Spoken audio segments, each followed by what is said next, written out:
आपका जैसे कि इस बार इलेक्शन ड्यूटी पड़ा है, इससे पहले भी पड़ा था आपका ड्यूटी? हाँ, एक बार और पड़ा था। तो आप अपना एक्सपीरियंस बताइए कि किस तरह का आपका एक्सपीरियंस रहा है उस ड्यूटी में? ड्यूटी में जैसे कि हम लोग गए थे, तो वहाँ पे एक बूथ पे 4 या 5 लोगों को रिक्रूट किया गया था। जी। कोई टीचर था, तो कोई शायद रेलवे से था, कोई डिफेंस से हो गया। अलग-अलग पहले तो चारों मेंबर अलग-अलग थे। ठीक है। वो शायद वो इसलिए किया गया था ताकि ये लोग गुटबाजी ना करें। हो सकता है ना, एक ही जगह के रहेंगे तो सोचेंगे कि हम इस पार्टी को जिताते हैं। अच्छा, अच्छा। जल्दी गुटबाजी हो सकती है अगर डिफेंस के ही 4 लोग जुट जाएं, टीचर ही 4 जुट जाए, तो एक होता है ना, अपना कैडर का एक लगाव होता है। इसीलिए दूर दूर का रिश्ता मैंने मुझे अच्छा लगा कि यार किस तरीके से लोग प्लान किए हैं कि एक टीचर होगा तो एक रेलवे का क्लर्क हो सकता है, एक बैंक का कुछ स्टाफ हो सकता है, एक डिफेंस का हो जाएगा, एक हेल्थ डिपार्टमेंट से कोई ले लिए, ऐसे करके मतलब अलग अलग कैडर के लोग लिए थे। और बाकी एक ईवीएम जो मशीन होती है उसका ट्रेनिंग दिया गया कि किस तरीके से काम करता है, ऑपरेट करके दिखाया गया, और फिर आपको भी करके दिखाने के लिए बोला गया। और अगर आप ठीक ठाक से कर ले रहे हैं तो उसको फिर से सील्ड किया गया, और फिर उस बॉक्स को पकड़ के और बस से पहुंचा दिया गया उस बूथ पे। और उसके बाद वहां रात भर रुक गए और सुबह में वोटिंग स्टार्ट करवा दिया गया इस तरीके से। और फिर जब वोटिंग मतलब स्टार्ट करने से पहले वो जो रिप्रेजेंटेटिव हैं अलग अलग पार्टी के, वो लोग आए थे, वो लोग चेक किए, और उसके बाद वो लोग बैठे भी, उनका एक एक जो रिप्रेजेंटेटिव, वो लोग भी शायद कुछ काउंटिंग कर रहे थे कौन कौन आ रहा है वोट डालने। और फिर वोटिंग होने के बाद अब वहाँ कुछ ऐसा, तो ये मैं समझता हूँ 10 साल पहले की बात आपको बता रहा हूँ। उसके बाद वोटिंग में कुछ गड़बड़ी तो मुझे कुछ दिखाई नहीं दिया। ठीक ना वो बूथ कैप्चरिंग जैसा कोई मॉल, मतलब विशाखापट्टनम की बात है और सिटी में सब चीज़ तो नहीं होता है। होता है गांव और कहीं जंगल एरिया में। और शाम को उसको अगेन काउंटिंग मिलाया गया, जो पेपर पे टिक होता है ना, नॉमिनल रोल वाला। जी जी। कितने मतलब लोग वोट डालने आए और जो काउंटिंग वो मैच हो रहा है नहीं हो रहा है। और फिर सील्ड करके फिर हम लोग से सीनियर कोई, जिनके अंडर में हमको लग रहा है 50 बूथ होगा, हर एक जगह घूमते फिरते रहते होंगे, और वो आए और फिर बोले कि अब आएगी पुलिस की गाड़ी और ऐसा इसको दे देना है, वो लेके चले जाएंगे। और फिर बस वोटिंग खत्म हो गया। रात में हम लोग कुछ 8-9 बजे के करीब घर आ गए। तो आपको ईवीएम मशीन देख करके कुछ लगा कि वो इंटरनेट वगैरह से कनेक्शन उसका हो सकता है? नहीं, इतना तो ये देख के तो पता लगाना, ये तो सॉफ्टवेयर इंजीनियर उसके अंदर में देख सकता है ना कि क्या क्योंकि बाहर से देख के क्या लगेगा। हाँ, बाहर से देख के कुछ भी नहीं लगा। बाहर से देख के वो नॉर्मल आपका जैसे एक एटीएम से पैसे निकाल रहे हैं, उस अंदर में आपको थोड़ी मालूम पड़ेगा इसके क्या सॉफ्टवेयर किस तरीके से काम कर रहा है। अच्छा अच्छा। हाँ, तो उस दिन आप लोगों की दिनचर्या कैसी रहती थी भोजन की, और सुबह से लेकर शाम तक क्या करते थे? नहीं, वैसे ही नॉर्मल सुबह में अपना बाइक से चले गए और वहाँ पे सब ट्रेनिंग हुआ। कितने बजे गए? मतलब वो सुबह में जैसे 8 बजे का टाइम होगा। हाँ हाँ। नॉर्मल ड्यूटी टाइम जो 8 से 5 जो ड्यूटी टाइम होती है उस टाइप से। अच्छा अच्छा। हाँ, और चूंकि वो उस बूथ की जिम्मेदारी और इस मशीन की जिम्मेदारी, जो कुछ भी सामान दिया गया था उसकी जिम्मेदारी हम लोगों के ऊपर है, तो हम लोगों को जरूरी है कि उसके साथ में हम लोग बूथ पे रहें। और अच्छा, पुलिस और ये भी रहते हैं वो बूथ पे, वहीं पे रुकना पड़ जाता है रात में, ताकि कुछ गड़बड़ी ना हो। गड़बड़ी होगा तो हम ही लोग रिस्पॉन्सिबल हो जाएंगे ना। तो मतलब शाम में आप लोग छुट्टी होकर घर नहीं आए उस दिन? नहीं।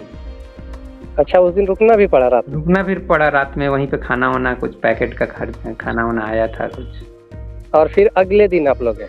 अगले दिन पूरा दिन वोटिंग हुआ, फिर मिला उला के और हैंड ओवर करके, और करीब 7, साढ़े 7-8 बज जाते हैं, घर आते आते 9-10 बज जाता है।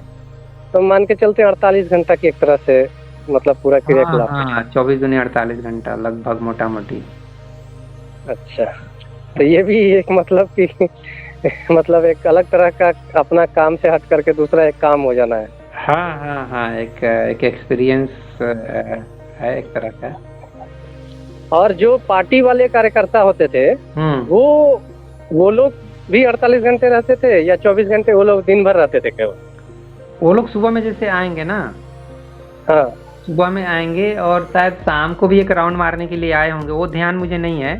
सुबह में वोटिंग जैसे 8 बजे स्टार्ट हो रहा है या 7 बजे टाइम था कुछ, वोटिंग थोड़ा आई थिंक 7 बजे से ये स्टार्टिंग टाइम होगा, तो उस समय वो लोग पहुंच गए और सब अपना अपना हम लोग से मतलब इंट्रोड्यूस करेंगे अपने को कि मैं इसका हूँ, मैं इस पार्टी का हूँ, तो हम बोलेंगे अच्छा ठीक है। तो उन लोगों के लिए वहाँ बैठने का एक बेंच 2 बेंच लगा कर रख दिया जाता है, तो वो लोग लेके आते हैं अपने तरफ से ही पेपर, नॉमिनल रोल जो वोटर्स का जो नाम रहता है वो सब लेके आते हैं।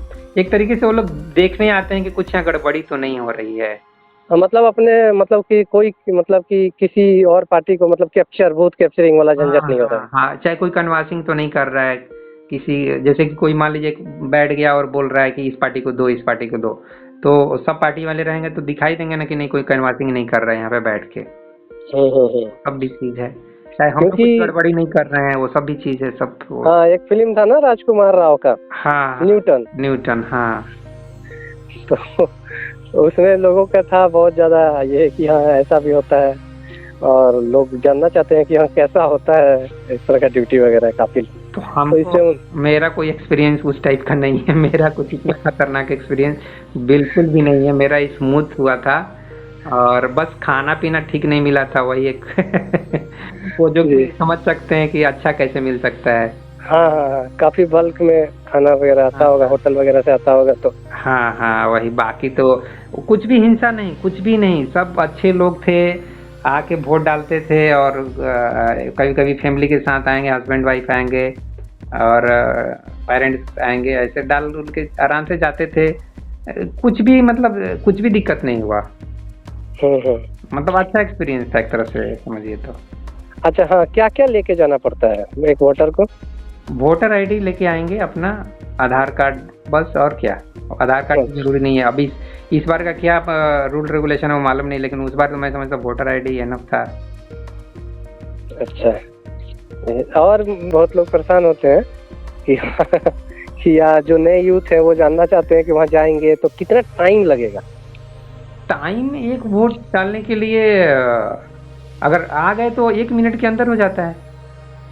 मतलब वहाँ पहुँच के मशीन के पास 1 मिनट मैक्सिमम टाइम? हाँ, कोई एक इंक लगा देगा, टिक मार्क करेगा खोज के आपका नाम, और आप वोटिंग मशीन पे 1 मिनट के अंदर पहुँच जाएंगे। बस अपना जो वो एक बटन दबा दिए जो भी आपका पसंद कैंडिडेट है, और बस आपका काम हो गया। थोड़ा सा एक आधा मिनट और चाहिए तो रुक के देख सकते हैं कि मेरा वोटिंग मतलब पड़ गया, हम लोग खुद इंडिकेट कर देते कि हाँ आपका हो गया, आपका काउंट हो गया है, तो फिर वो चले जाते हैं। 1 से 2 मिनट के अंदर हो जाता है बस। अगर उस पॉइंट पे पहुंच गए तो बाकी लाइन में कितने देर से लगे हैं वो तो अलग मैटर है। तो ऐसा मतलब हाँ, एक क्वेश्चन बार बार ये भी लोगों के बीच आता था कि वोट मान लीजिए कि इसमें कहीं फिक्स रहता है तो आप कोई भी बटन दबाएंगे तो किसी फिक्स को जाता है, ऐसा तो कुछ नहीं होते हुए देखे वाला ईवीएम हैक। वो चीज मैं ऑब्जर्व तो ऐसा कुछ नहीं किया कि ऐसा कुछ हो रहा है। अब बाद में पैक होने के बाद हो रहा है तो ये इमेजिन करने की बात है ना। हाँ, सामने तो ऐसा कुछ नहीं हो रहा है। सामने में ऐसा कुछ मैं नहीं ऑब्जर्व किया। अच्छा, क्योंकि कितने लोग व्हाट्सएप में, इन सब यूट्यूब में वीडियो वगैरह बना देते हैं कि ऐसा होता है, तो ये जो आप तो प्रत्यक्ष है ना। हाँ। तो ये चीजें लोग समझने आनी चाहिए कि नहीं ऐसा कुछ होता नहीं है। बाद की बात है, वो तो सुरक्षा की बात है, वो तो बैलेट पेपर में भी होगा। हाँ, वो तो बैलेट पेपर में भी होगा, उसके लिए तो वही कोई मतलब ऑनेस्टली इसके ऊपर इलेक्शन कमीशन को देखना होगा कि ईवीएम को इस तरीके से हैक किया जा सकता है कि नहीं किया जा सकता है। ये आम आदमी को समझने और जानने की मतलब उतनी इंटेलिजेंस नहीं है कि आम आदमी इस चीज़ को देख सके, वो कॉमन बात है। ये इसके डेप्थ में जाने के लिए भाई कंप्यूटर सॉफ्टवेयर इंजीनियर ये सब को वही लोग जांच कर सकता है कि ऐसा कुछ होता है नहीं होता है। तो आप तो वहाँ इलेक्शन ड्यूटी में थे, तो एक माहौल पहले से कुछ ऐसा दिखता है कि कौन सा मतलब पार्टी जीतेगा या कोई व्यक्ति का नाम पहले लगने लगता है कि एक व्यक्ति या पार्टी जीत जाएगा? ऐसा कुछ माहौल लोगों बाहर से ही पता चल जाता है? नहीं, क्या मैं रिपोर्टर थोड़ी जो हूँ कि नहीं बाहर में लोग है ना, नहीं आप लोगों को कुछ ऐसा कुछ नहीं पता चलता है? नहीं, हम लोग तो अंदर में बैठ जाते हैं ना, बाहर कितनी लंबी लाइन है वो भी नहीं दिखाई देती है ना, हम तो अंदर अच्छा, रूम में बैठ के, मतलब बाहर के क्रियाकलाप से कोई लेना देना नहीं, बस अंदर जो प्रोसेस है वोटिंग का उसमें सहयोग रहता है। हाँ, बस वो 4 आदमी अपना अपना काम कर रहे हैं, और बाहर क्या भीड़ है वो सबसे हमको क्या मतलब, बाहर में पुलिस है वो लाइन मेंटेन करवा रही है, हम उसकी जिम्मेदारी ही नहीं है हमारे ऊपर। हमारी जिम्मेदारी बस जो अंदर घुस गया उसका नॉमिनल रोल में वो नाम चेक करना है और आगे बढ़ा के और वोटिंग मशीन के पास पहुंचा देना है, बस काम खत्म। चलिए, तो बहुत अच्छा बताए। जो लोग फर्स्ट टाइम है, क्योंकि काफी यूथ फर्स्ट टाइम जा रहे हैं, हाँ। तो उनको पहले से पता रहेगा कि हाँ ऐसा कुछ नहीं झंझट है और किस तरह का प्रोसेस है। अच्छा, एक तरह से इंटरव्यू ले रहे थे मेरा। ये अच्छा हो गया, जो लोग यूथ है, यूथ क्योंकि ये चैनल देखते भी है ये वाला ना, हाँ वो जाएंगे तो उनको झिझक नहीं रहेगा कि हाँ कोई दिक्कत है। हाँ, डर का तो कोई बात नहीं है। डर की क्या बात है, डर मतलब अब वहाँ का माहौल अगर कुछ होगा हिंसा वाली, मतलब जहाँ पे 2 पार्टी आपस में लड़ रहे हैं, 2 पार्टी के कर्जकर्ता या 3 पार्टी के कर्जकर्ता लड़ रहे हैं, तब उस केस में मैं क्या ऑब्जर्व करूंगा? वो तो वहाँ तो पुलिस है, वहाँ सब कुछ है, सुरक्षा तो है। हाँ, उसमें जो हमारा मतलब जो वोट दिलाने वाले स्टाफ है उनका कोई रोल ही नहीं है उसमें। वो जिम्मेदारी बिल्कुल बटी हुई है, वो जिम्मेदारी अब पुलिस वाले को पूछना पड़ेगा कि भाई आप हैंडल कर लेते हो, ठीक ठाक कर लेते हो। हम लोग का वो जिम्मेदारी नहीं है, वो पुलिस डिपार्टमेंट का है। जी।